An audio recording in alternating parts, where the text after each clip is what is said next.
from the Stereo Sound Record Studios, your home for the best in unsigned and indie punk, rock, and metal.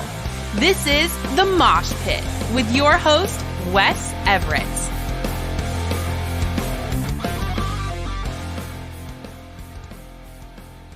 Brother Hawk, safe passage.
Welcome to the Mosh Pit. I am your host, Wes Everett. I am here with the band Speakeasy. These guys are y'all are from what, Chattanooga?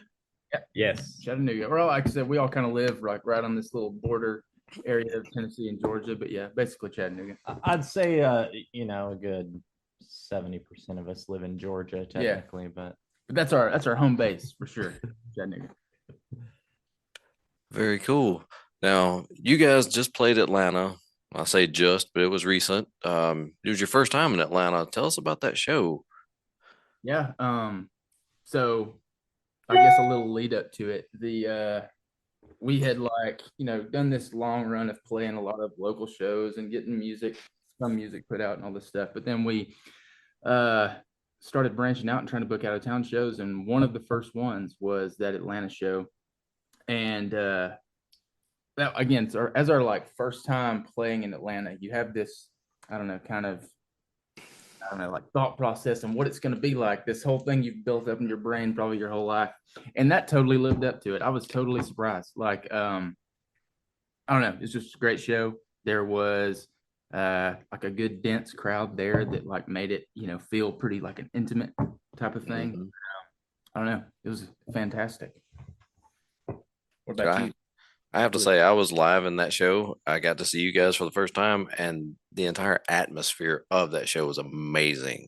Oh man, yeah, it was cool. Like, and I guess like coming from like playing in Chattanooga and around here and little festivals and things like that, it totally is a different atmosphere. Like different cities or towns have different auras, like in the venues. And I guess I didn't really think about how that would be until I saw it. But yeah, cool. Atlanta, there's a lot of hype in the music scene in Atlanta right now, and just the fact that it was a local show in a 100-cap room and it sold out. Yeah. Oh yeah. Before the show even started, that was just amazing. Yeah, that was our first like sold out show. Again, because we're up and coming. We're learning all this stuff as we go.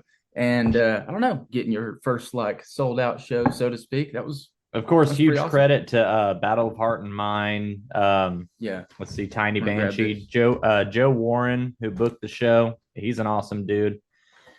Sister Sleep, they're homies of ours. They've been homies of ours for a while. Super cool, all of them. And honorable mention. Credit to all of them too for having a sold out show there, because obviously they've done something to help build the scene there and make it the way it is. And they've had some gnarly guitar players too. Oh man, all of them were amazing. That was cool. All of the acts of that show were just they all blew me away. Yeah, it was awesome. And like I don't know how often they play there, but like you would guess just by the show that they play there all the time and these are all their fans, but maybe not. And after we played, we're like, okay, maybe not. But like it all just seemed like everyone was just stoked to see all these bands. And like I know that sounds like the typical thing you'd hear from a musician talking about their show, but like really it was that way. Really cool. Yeah, no joke. The energy in the Atlanta music scene was just way different than anything we've experienced yet. I think building on top of all that too, it was Tiny Banshee's first show in like 3 years. Oh yeah, that's right. That's right. Yeah. So it was her big return. She's got another show coming up at Smith's. I don't remember the date, but I know it'll be March-ish. They have something coming up here. I'm just not allowed to talk about it yet. Oh, very cool. Very cool. Yeah. I also do booking up here in Chattanooga. So with the company I work with is Invictus Presents. Oh, okay. Like, hey, I have this secret, and I can tell you what it's called. Well, I'm not spilling the date yet because we're still getting some things finalized. You spilled a couple beans. Yeah, no, it's not the whole bowl. There you go. You got to keep a little bit close. All of those Atlanta bands enough that I'm bringing some of them up here. What a nice guy.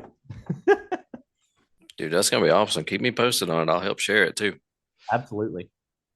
Let's get back to you guys. You've got your new release. It just came out. Let's talk about that. Your latest single, your songs, what it was like putting that album together. Well, you know better, or as all of us do. We've really, like in the beginning, we're trying to figure out like, should we put out albums or what's the process or whatever, right? We are intentionally focusing on making every song a single. So like in the sense of like you have an album, you have your banger songs on there, and you have your, you know, not like B-side songs, but you have your songs that are not as good as the others. It seems like the way of that kind of music and streaming and all that's going, it's a little bit more correct for us to let's focus on one song at a time, put out singles. They may culminate into an album later, but I think for right now, we're kind of focusing on like making every song sort of like a separate entity from the others. The market right now is really single focused. It is. Our producer, Aaron Pace, is our producer.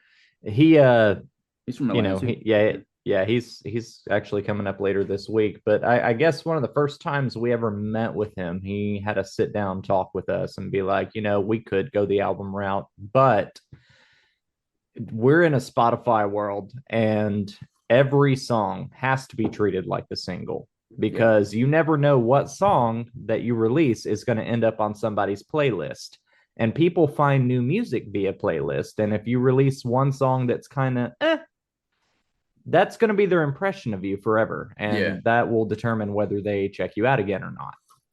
So we're just focusing really hard on making every song that we put out like the most absolute banger that we could possibly produce. Yeah. I'll say this, because of, I guess, we all still have day jobs and all that stuff. If there came a time where we were all in this full time, we could support ourselves with the band.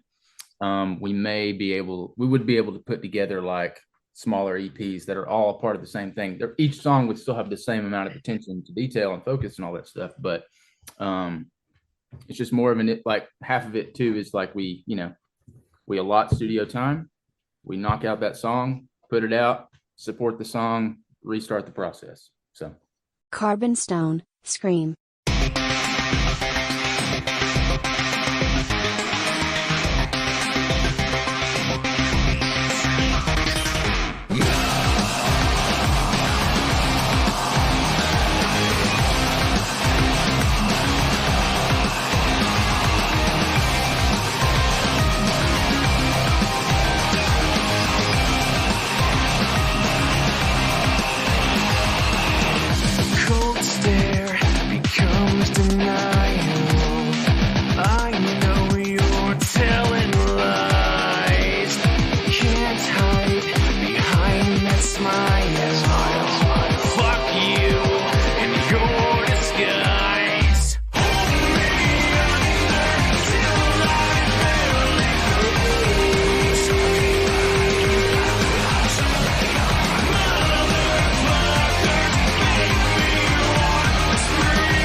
till I barely breathe.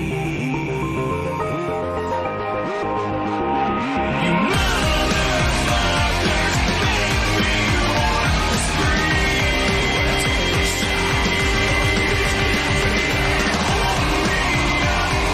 me under till I barely breathe.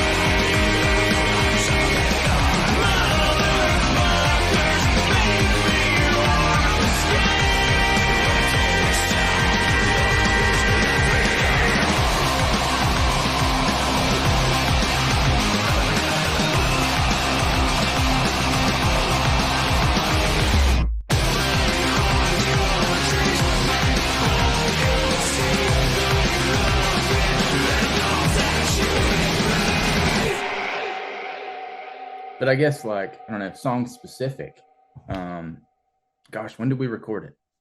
Deny.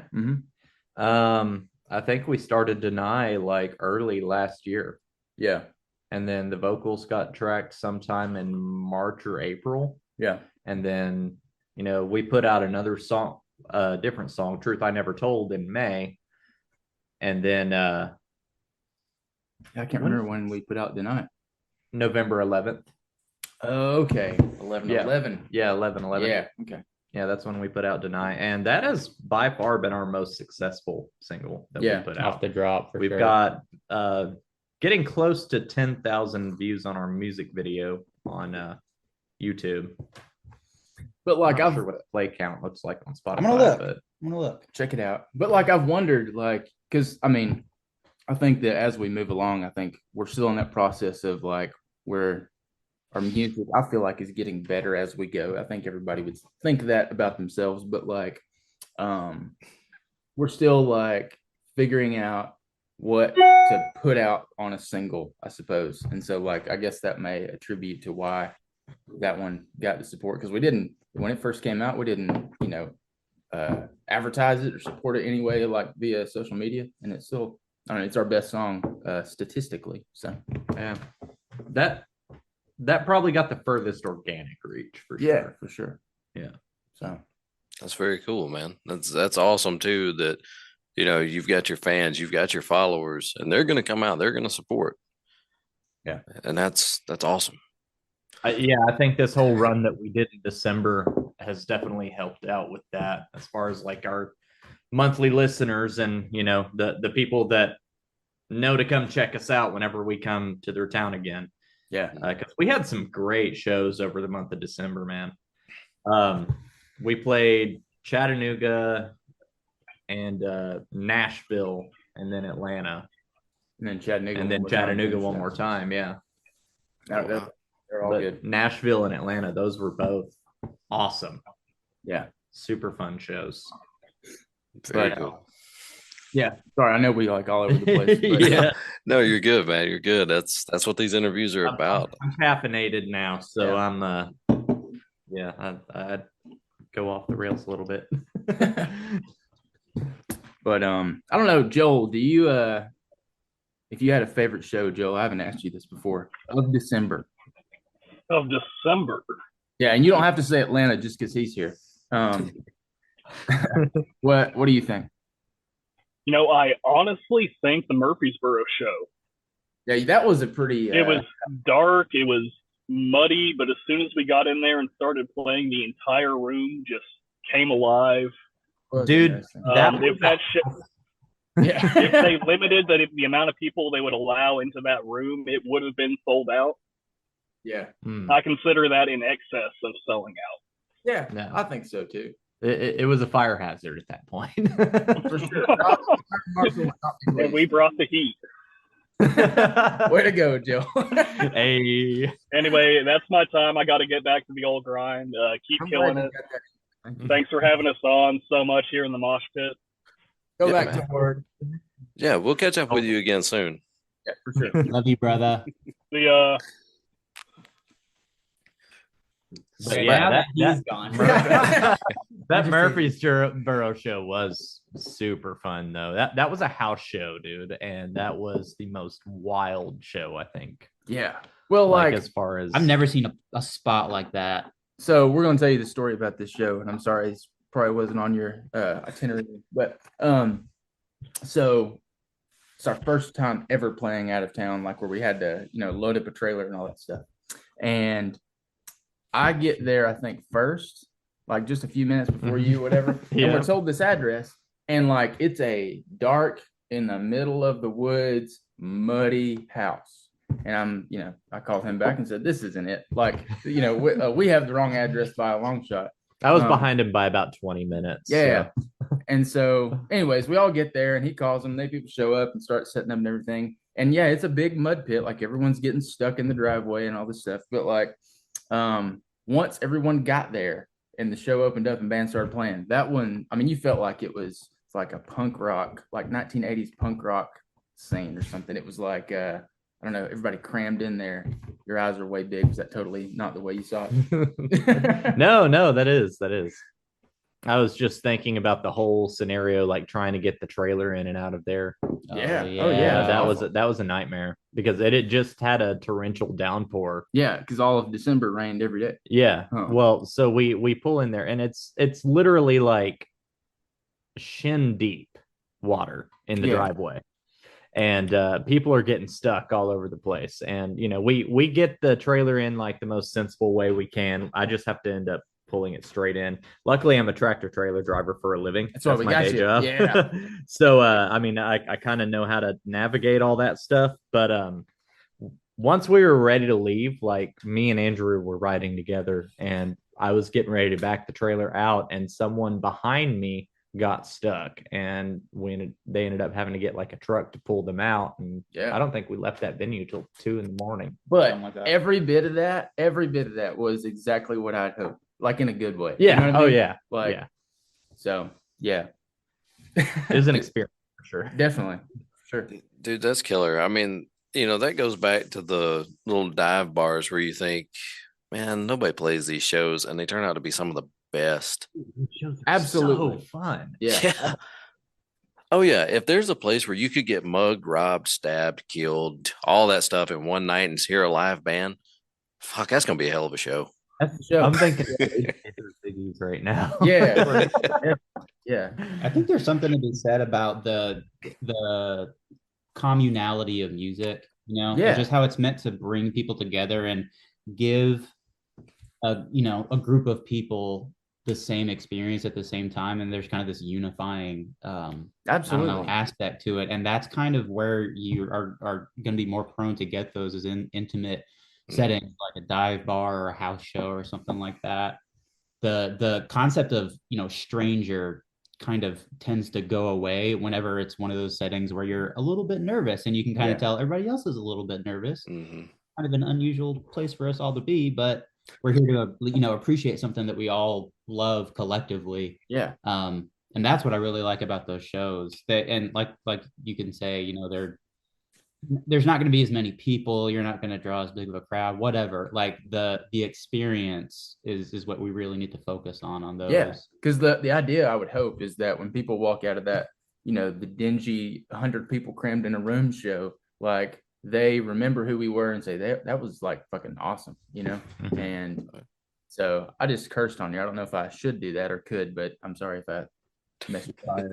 I think I've already done it like 4 or 5 times. Like I said, I'm a trucker. I just don't. It just comes out. Sorry, Grandma. There are no rules here. Trust me, it's fine. Okay. But Speakeasy, the truth I never told.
even talking about small shows, even small shows in big venues, we ended up catching Saving Abel on a Sunday night at the Masquerade.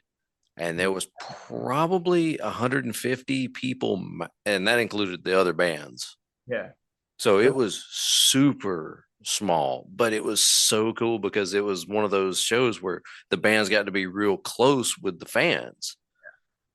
I mean, they started it at one point, and I think they were like, hey, look, everybody get to the stage. And it was maybe 3 rows deep.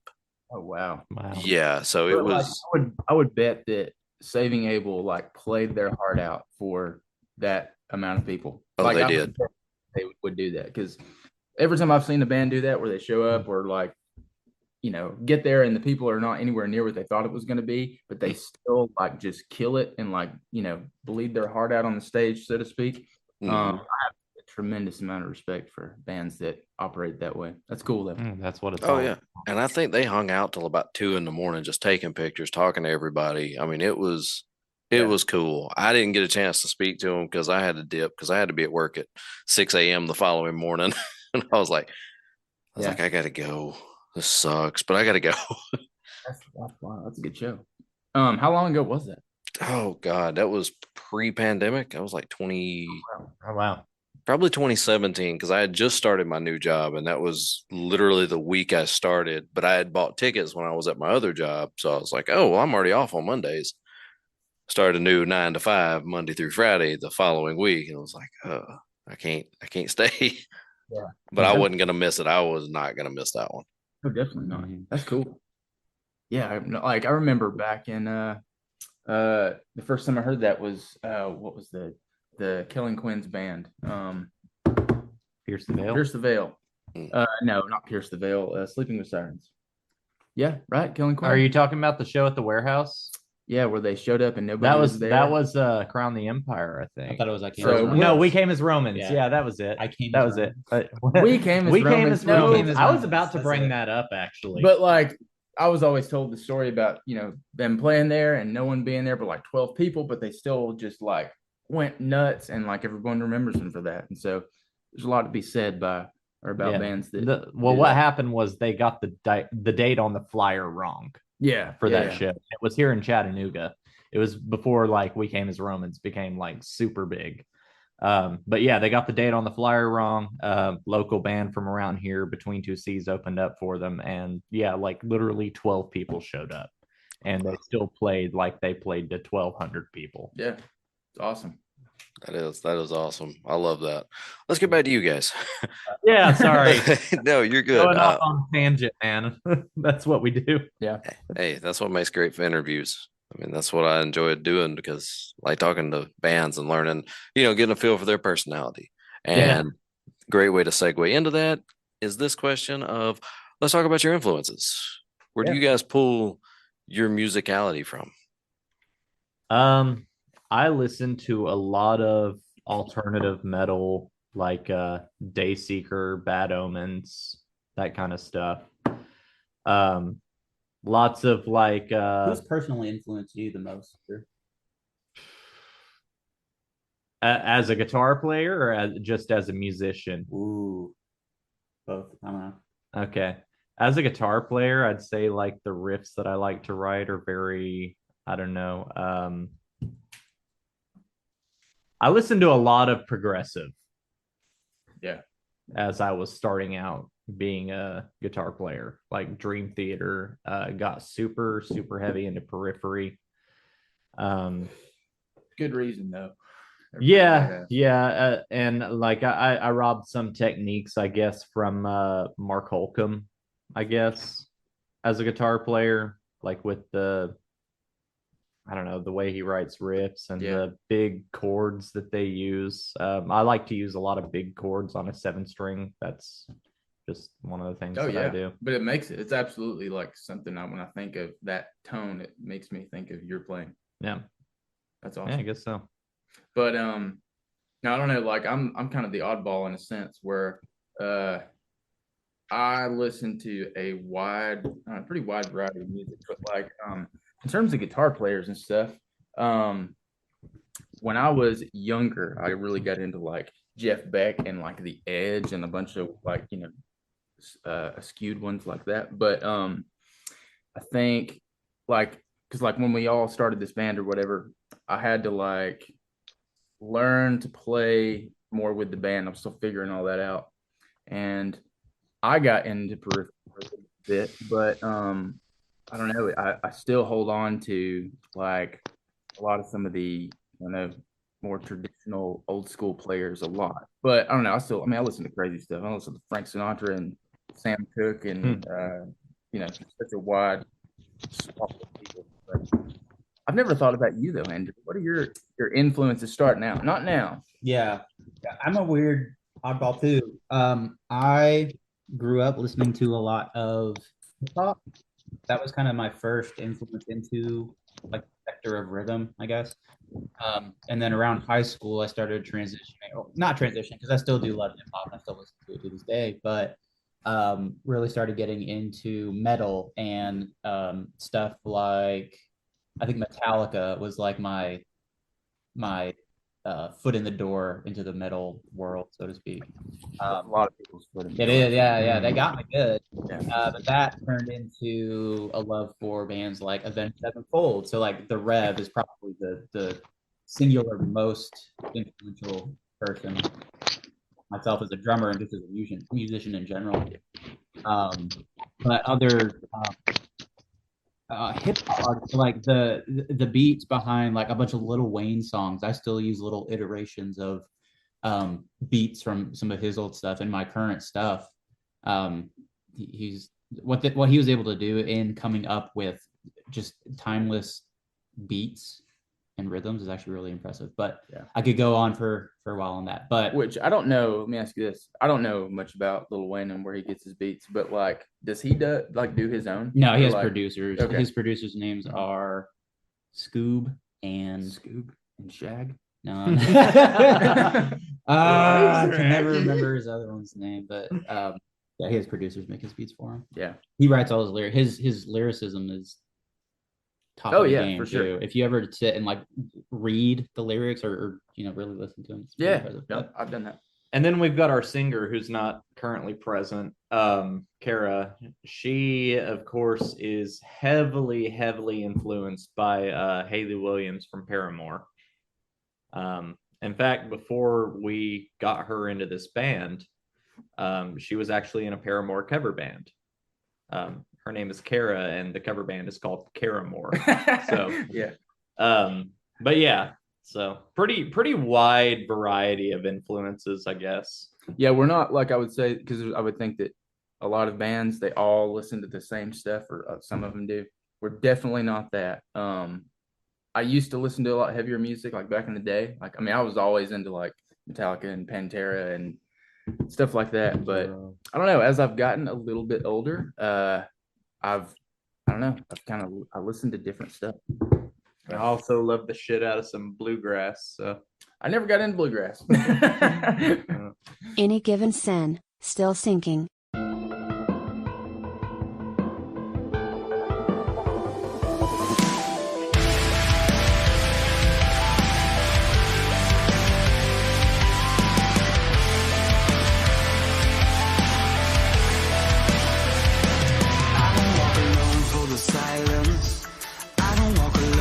I can't keep pace. It's more like I've got one leg shorter and circles are all that I need. I don't break down for the healing. I don't break ground if I've nothing to hide. But I need some control, cause digging this hole's taking all of my time.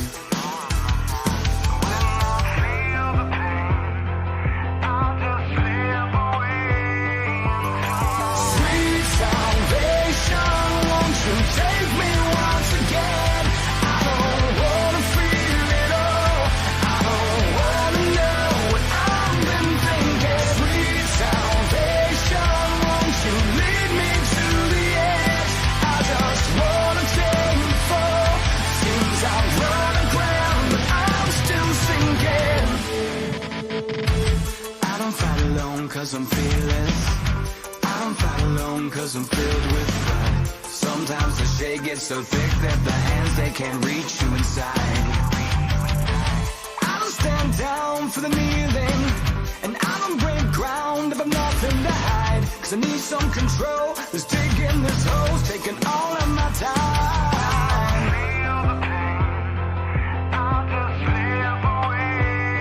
Sweet salvation, won't you take me once again? I don't wanna feel it all. I don't wanna know what I've been thinking. Sweet salvation, won't you lead me to the edge? I just wanna take the fall. Seems I've run aground, but I'm still sinking.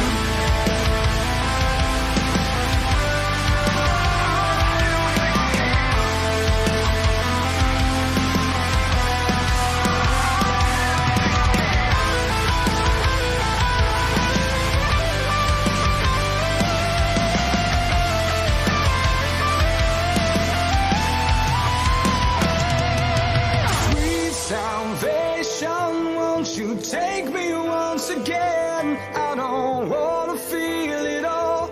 I don't wanna know what I've been thinking.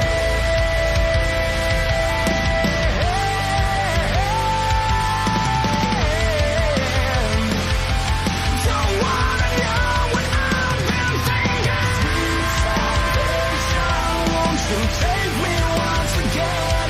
I don't wanna feel it all.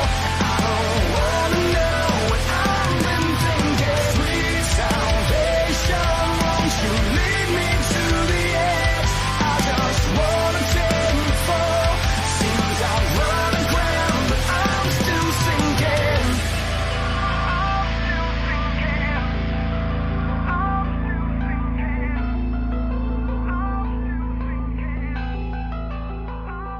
That's awesome. I mean, plenty of background for all you guys to do what you do. I mean, Yeah, for it- sure. it definitely brings it out, doesn't it? Culminated into a very special and unique sound, I think, in that we're kind of able to rob elements of like pop and electronic stuff and merge that with metal and like alternative. And that's a pop good punk that's a stuff. good point. Like, because I think what we're trying to go for, and we're still like figuring it out, I would guess, but like we're trying to take these aspects of like pop music, but make it palatable to people like us, you know, because I don't listen to, you know, Cardi B on the reg, but like I mean stuff like that, or like Lady Gaga or whatever. There's all these awesome, really honed in things that they do that I don't know. We try to pull some of that stuff and make it our own in some of our music. We've done that since the beginning. You would love Kesha. I dig the shit out of some Billie Eilish. Yeah, Yeah. agreed. Yeah, Yeah. Very Yeah. cool. Guys, thank y'all again for sitting in on this podcast. Really enjoyed picking your brain, learn a little bit more about you guys. we Yeah, love it. This is absolutely. I don't know. I Yeah, love this doing is- stuff this is like a this. blast. So yeah, call us anytime. Dude, we will definitely do this again. I'm thinking maybe a 6-month follow-up, catch up, see what's going on, see what's new, see what's changed. Definitely, we would love that. We appreciate you having us, man. Because like I think that sometimes when we've gotten little stuff like this before, the guys they're not really devoted, but you definitely, I don't know, we're like proud. I don't know how to say the right word. We're very thankful, grateful to have you get us here. This is cool. Yeah, we've listened to a couple of your podcasts too. Like as soon as we heard about you, especially the one with Sister Sleep because they're homies of ours. So yeah. Good dudes. Good dudes. Yeah. Oh yeah, Barry is a fucking awesome human being. He is. Did you catch the one with Mars? No, I didn't catch the one with Mars. Oh, well, I interviewed her too. So you got to go check it out. Trust me, if they're Atlanta bands, I'm going to get them on here. That's cool. And if they're further away, I'm going to find a way to get them on here. Yeah. Dude, guys, again, thank y'all so much for coming on. Really enjoyed it. Tell everybody where they can find you on all the platforms. Well, we're everywhere you stream music. Spotify, Apple, Amazon, whatever you listen to music on. We're on Everywhere. Facebook, Instagram, TikTok. Sometimes it's hard to, if you just search Speakeasy, we won't come up because there's a couple other Speakeasies and there's songs called Speakeasy. So if you search Speakeasy and then the name of one of our songs, if you type like Speakeasy Medicate or Speakeasy Deny, that's a good way to find our stuff. Speakeasy_band is our Instagram tag. So yeah, that's a good one. And then you could just follow our link tree in the Instagram profile. Yeah. So. But we're the only Speakeasy that's put out a song in like the last, I don't know, however many years. So maybe that will pull you in a little bit too. But yeah. All the other speakeasies are active. Very cool. Do you guys want to do like a bumper for this show? Just go around, say your name, and then at the end say this is Speakeasy and you're listening to the Mosh Pit podcast? Definitely. Sure. So you're saying like, or I don't know. Yeah, go for it. What do you mean? I'm Drew from Speakeasy, and you're listening to the Mosh Pit podcast. What's up? I'm Andrew from Speakeasy. You are listening to the Mosh Pit podcast. And I'm Aaron from Speakeasy. You're listening to the Mosh Pit podcast. I've not said Comcast. There's always one, isn't there? I might have done it on purpose. I'm just kidding. But yeah, man. Thank you for having us. This was fantastic. Absolutely. And thank you guys. Listen, I'm going to bother y'all one more time. Today is actually my co-host's birthday. Oh, nice. Man. Happy birthday. I know, what's their name? Yeah. It's Haley Pearl, the sound chick. And I was going to see if y'all could do like a, hey, from the Speakeasy to her. All right. So, hold on. We got to huddle up here. On 3, we're going to say, happy birthday, Haley. Like that. Okay. Cool. Only you say Haley, though. Yeah, I'll do it. Okay. All right. 1, 2, 3. Happy birthday, Haley. Happy birthday. There you go. Good job. Awesome. Thank y'all guys so much. I'll tag you when this one drops, and we will catch up again. Absolutely. Thank you so much. Thank you. Thanks, guys. Bye. Half-Lives. Everybody knows it. I wanna turn back time, 'cause life was much better when I was 9. How can you sleep at night when everybody knows it, everybody knows it? Don't wanna see the apocalypse, we hide behind our fingertips. I know, you know, we know, yeah, everybody knows it, everybody knows it. La la la la la, la la la la la la la. Sing it! La la la la la, la la la la la la la. You better hear it now, the world is burning down. Everybody knows it, everybody knows it. We're all about to drown. Everybody knows it, everybody knows it. Don't wanna see the apocalypse, we hide behind our fingertips. I know, you know, we know, yeah, everybody knows it, everybody knows it. You're making me stress out, I'm choking in anxiety, self-doubt, yeah.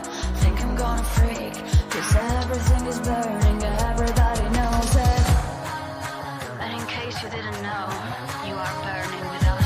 You gotta hear it now, the world is burning down. Everybody knows it, everybody knows it. We're all about to drown. Everybody knows it, everybody knows it.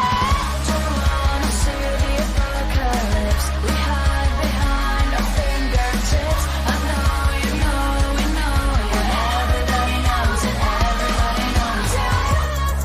Real to the flame, 'cause I don't give a fuck, it's driving me insane. Real to the flame, real to the flame. You burn it to the ground, don't even take the blame. World is burning down.